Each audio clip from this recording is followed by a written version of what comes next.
بسم اللہ والحمد للہ والصلاة والسلام علی رسول اللہ وبعد۔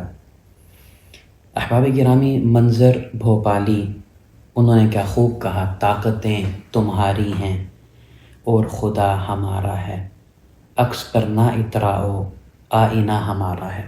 ان کی یہ بڑی بہترین نظم ہے جس کے اندر کئی قسم کے درد چھپے ہوئے ہیں، کئی طرح کی آرزویں چھپی ہوئی ہیں، اور یہ ایسی نظم ہے جو انسان کو امید دلاتی ہے، انسان کو حوصلہ دیتی ہے۔ آپ اندازہ کیجئے کہ اس وقت عالم اسلام میں سب سے سستا خون اگر ہے تو وہ امت مسلمہ کا خون ہے۔ جس کا دل چاہتا ہے وہ امت کے خون کو بہانا شروع کر دیتا ہے، اور اسے کوئی روکنے والا نہیں ہوتا، کوئی اسے پوچھنے والا نہیں ہوتا، کوئی اسے ٹوکنے اور منع کرنے والا نہیں ہوتا، اور لوگ اس کے اوپر بھیگی بلی بنے رہتے ہیں، اس پر گفتگو کرنا گوارا نہیں کرتے، اس معاملے پر آواز کو اٹھانا گوارا نہیں کرتے۔ لیکن جب کوئی آفت غیر مسلموں پر آتی ہے تو لوگ اس آفت پر واویلا کرنا شروع کر دیتے ہیں، اس آفت کے اوپر شور مچانا شروع کر دیتے ہیں، اور ان کے ساتھ بڑھ چڑھ کر تعاون کرنا شروع کر دیتے ہیں، اور ان کو یہ یقین دلاتے ہیں کہ کوئی ہم آپ کے ساتھ کھڑے ہیں۔ میرے سامنے چند اعداد و شمار ہیں۔ آپ کو پتہ ہے کہ کیلیفورنیا کی جو ریاست ہے اس کی جو ساحلی پٹی لاس اینجلس کی ہے، وہاں پر گزشتہ کچھ دنوں سے بڑی شدید قسم کی آگ بھڑکی ہے، اور جس طرح ہوا کے جھکڑ چلتے ہیں اور ہوا 70 کلومیٹر 80 کلومیٹر فی گھنٹے کی رفتار سے چل رہی ہوتی ہے تو وہ آگ کا الاؤ پھیلتا ہی چلا جاتا ہے۔ اس وقت وہ جو علاقہ ہے وہاں 3 بڑی جگہوں پر آگ اس وقت بہت شدید لگی ہے، بعض جگہوں پر ختم بھی ہو گئی ہے مگر بعض جگہوں پر ابھی بھی اس کی باقیات باقی ہیں۔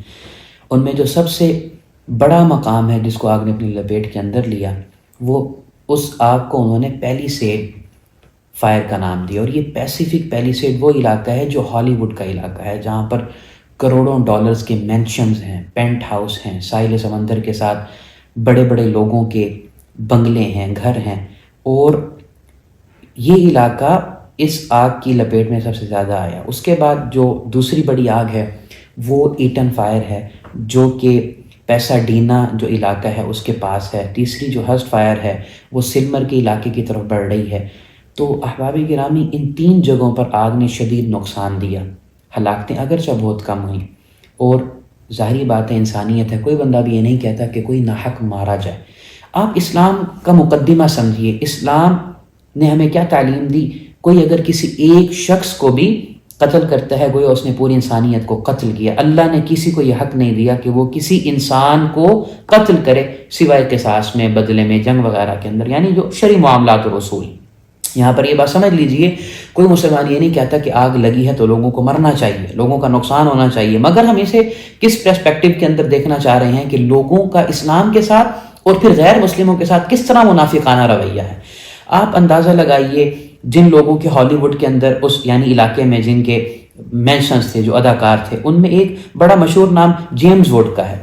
جیمز ووڈ کی آپ ٹویٹر اکاؤنٹ آ کر دیکھ لیجئے، جو فارمر ٹویٹر اکاؤنٹ ہے، ایکس کے اکاؤنٹ ہیں، وہ اس کے اوپر ایک خاتون اپنے گھر کے ملبے کے ڈھیر پر بیٹھی ہے غزہ کے اندر، اور وہ اس کے اوپر خوش ہو رہا ہے اور کہہ رہا ہے کہ نہیں رکنا چاہیے، ان کو ڈھیل نہیں دینی چاہیے۔ اور آپ اس کی ٹویٹ دیکھیں، وہ کہہ رہا ہے نو سیز فائر، نو کمپرومائز، نو فارگیونس، اور خود جب اس کا گھر جلا ہالی ووڈ کے اندر تو وہ ٹی وی پر بیٹھ کر رو رہا ہے۔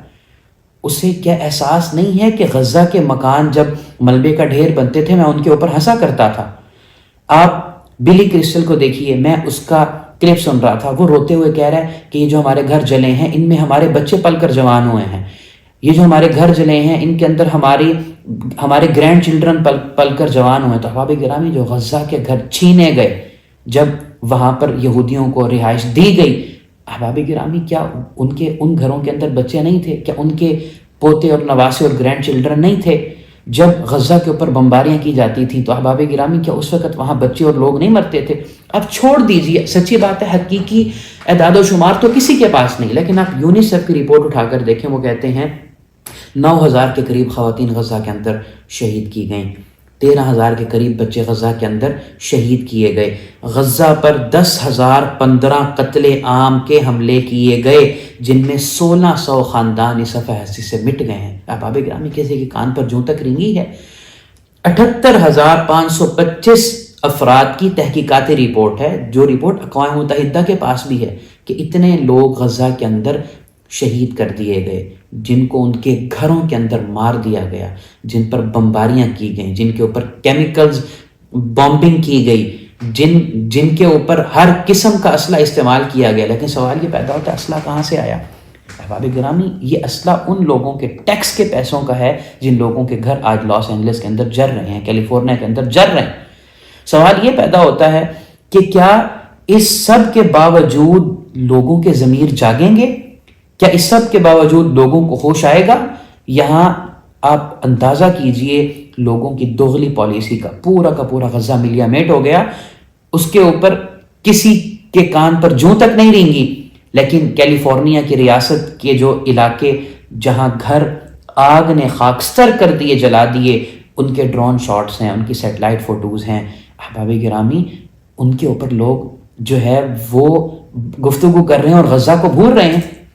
آپ تصاویر اٹھا کر دیکھیے، یقین مانیے آپ کے رونگٹے کھڑے ہوں گے کہ جو لاس اینجلس کے پچھلے چند دنوں کا سن رائز ہے وہ seems like a gateway to hell معلوم ہوتا ہے. ایسے لگتا ہے جیسے جہنم کا دروازہ کھل رہا. آپ تصاویر دیکھیے، آپ اندازہ کیجئے کہ اللہ کی پکڑ کس طرح کی ہوتی ہے. لیکن یہاں پر مسلمانوں کے لیے بڑی عبرت کی بات ہے کہ مسلمان آخر کیا کر رہے ہیں، مسلمان آخر کس ڈگر پر چل رہے ہیں. احباب گرامی یہ بڑی سوچنے کی باتیں. احباب گرامی یہاں پر بہت سے سوالات ہیں جو اس سارے سینیریو کے اندر اٹھائے جا سکتے ہیں، جن پر سوچا جا سکتا ہے، جن پر گفتگو کی جا سکتی ہے. مگر اپنی بات کو میں ختم کرتے ہوئے فقط شیخ ابوبکر قدوسی حفظہ اللہ ان کے سوالات آپ کے سامنے رکھتا ہوں. وہ کہتے ہیں کہ لاس اینجلس میں جو تباہی ہوئی ہے اس نے دنیا بھر کے ضمیر کو شرمندہ کر رکھا ہے. لوگ ٹویٹر پر مسلسل اسے غزہ سے تشبیہ دے رہے ہیں. سوال مگر امریکی انتظامیہ کے ضمیر کا ہے، امریکی عوام کے ضمیر کا ہے. کیا وہ اسے خدائی تنبیہ جانتے ہوئے کچھ سوچیں گے؟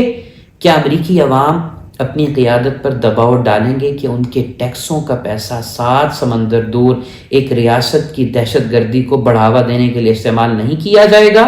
اور کیا امریکی عوام اپنے ٹیکسوں کا پیسہ ہزاروں میل دور ایک معصوم شہر غزہ کی بربادی پر خرچ کرنے دیں گے، یا وہ پیسہ اب لاس اینجلس کی تعمیر نو پر خرچ کیا جائے گا؟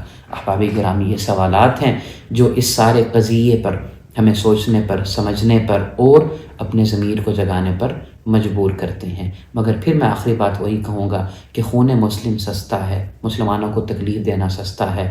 اس پر اغیار بھی خوش ہوتے ہیں، اپنے بھی خوش ہوتے ہیں. لیکن جب بات مسلمانوں کے علاوہ کسی اور پر آتی ہے تو پھر سارے واویلا کرنا شروع کر دیتے ہیں اور مسلمانوں پر کیے گئے مظالم کو بھول جاتے ہیں.